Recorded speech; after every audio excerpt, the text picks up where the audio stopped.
Um bom dia a todos. Queria inicialmente, não posso deixar de elogiar a todos que tiveram essa iniciativa.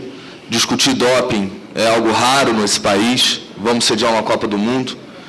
E como eu sempre inicio as minhas defesas de doping no STJD, eu digo, não sabemos nada de dopagem, nada.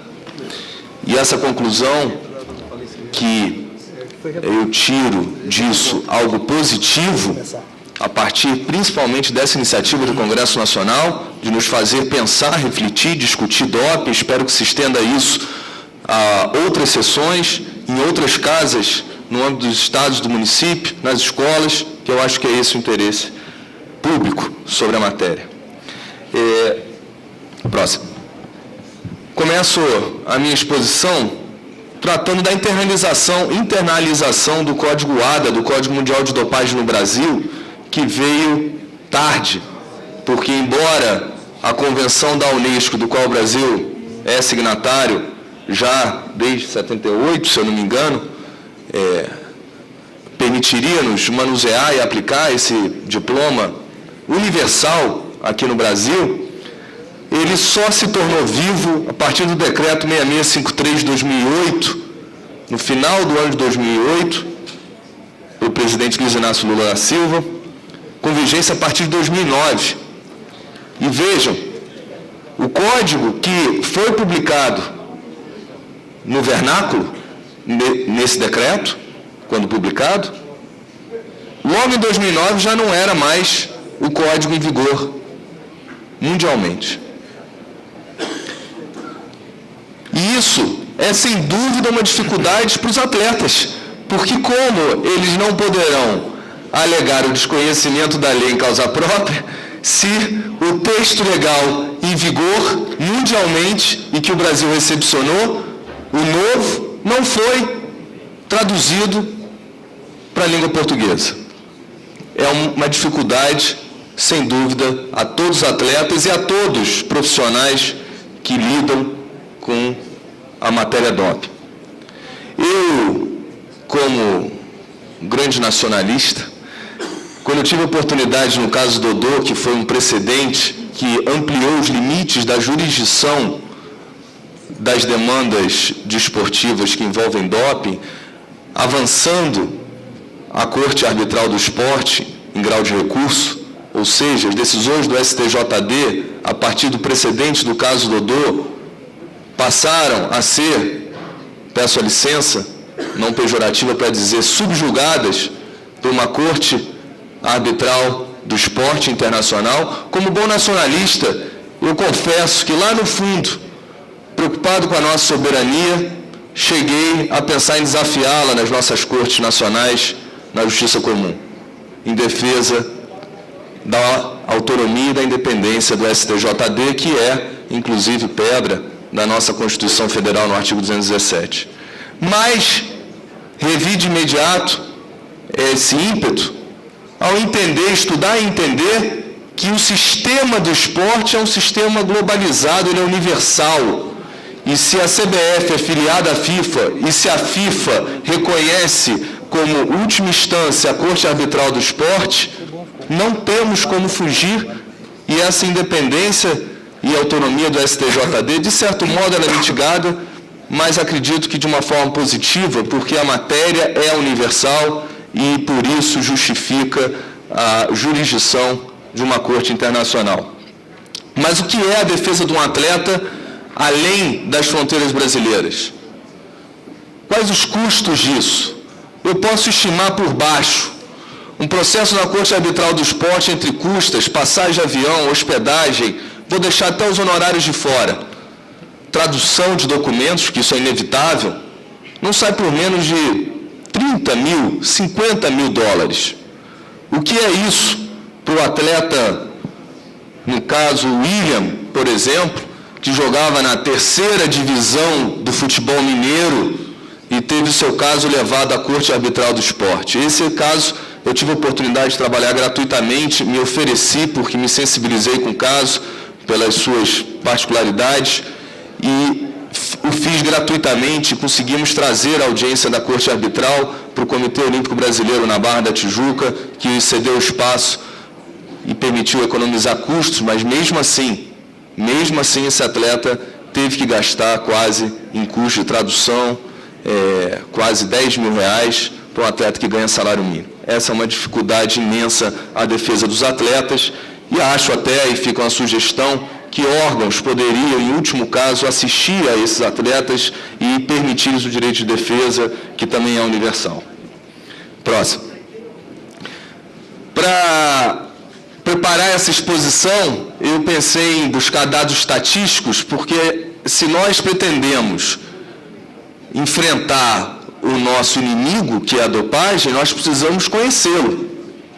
E tive extrema dificuldade em recolher dados estatísticos de dopagem no Brasil, relação de casos e substâncias que a mim me importa.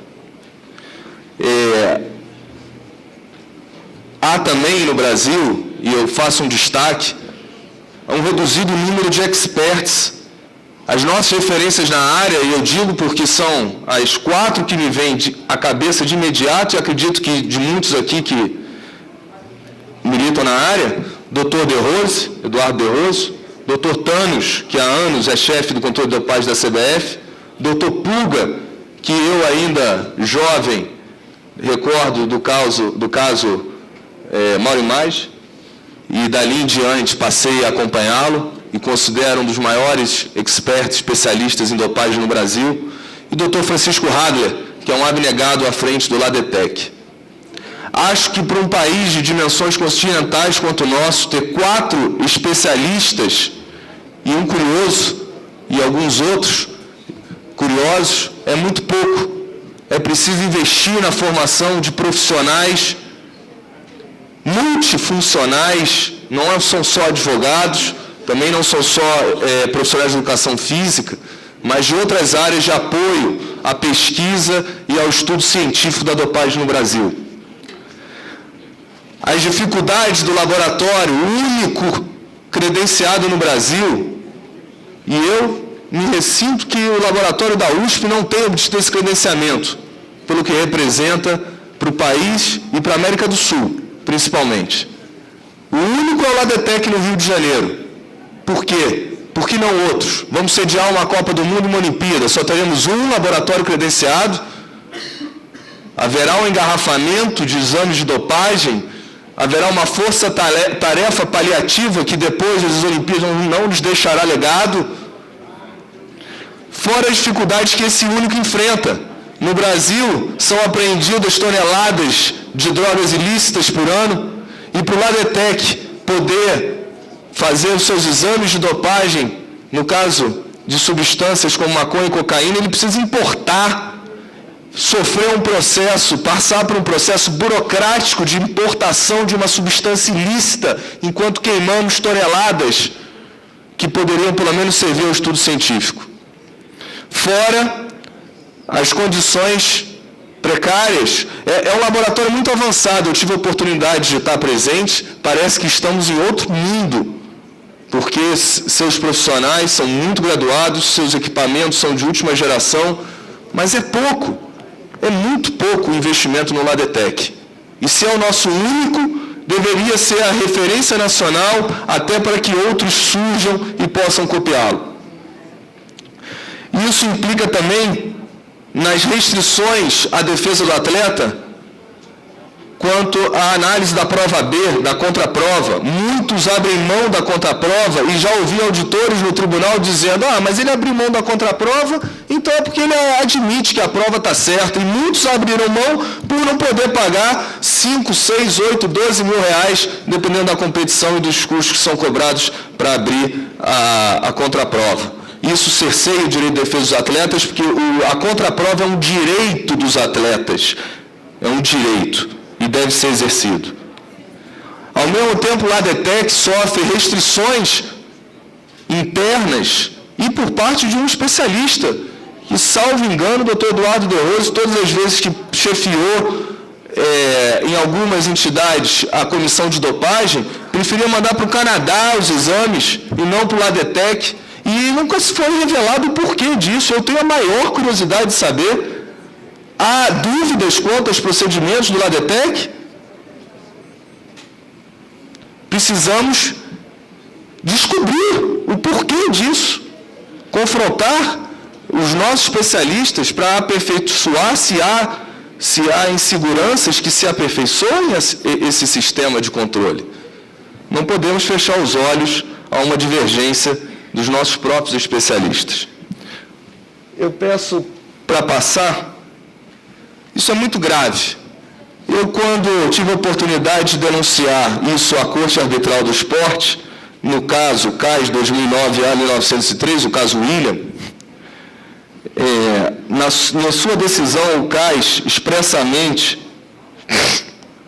identificou que o kit de dopagem utilizado no Brasil, ao menos o da CBF, não conheço das outras entidades, não estava de acordo com o kit de dopagem que naquela época, em 2009, era definido pelo regulamento da FIFA, a qual a CBF, logicamente, se submete nesse sistema mundial do esporte.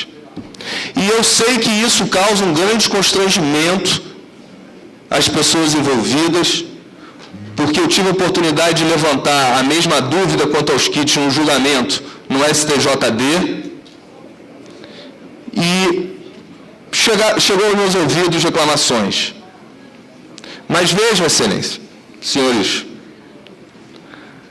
espectadores, aqui eu tenho a foto desse kit que eu levantei no processo no STJD, e com extrema facilidade, não sei se conseguem observar, eu vou apontar, aqui, ao ponto, no extremo, tem uma agulha que, na frente dos auditores, eu fiz questão de perfurar com extrema facilidade a agulha que eu peguei emprestado de quem nos serve um delicioso café no STJD, ao vivo.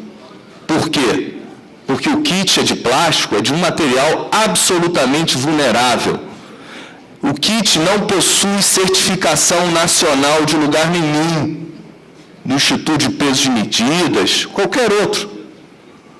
Não se conhece nem o fabricante do kit. Mas, ao mesmo tempo, se vocês tiverem a curiosidade de entrarem na página da CBF, lá tem um link específico para doping, a foto do kit que aparece é a mesma foto que aparece no site da FIFA. E é evidente que o exemplo de um kit de dopagem é de vidro, porque um kit de vidro é imperfurável.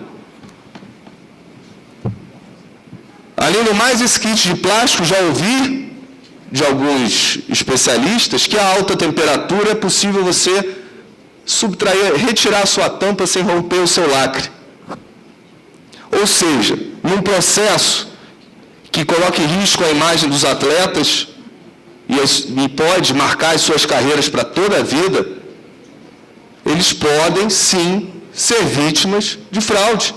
Porque eu não tenho dúvida que mesmo observando todo o procedimento de coleta, em algum momento, só por essa vulnerabilidade, a suspeita recai, e principalmente em casos que eu tive a oportunidade de trabalhar, em que os atletas realmente não sabiam nem o que era a substância, se era líquida, se era pó, se era pílula, de onde veio, não teriam nem recursos para adquiri-la.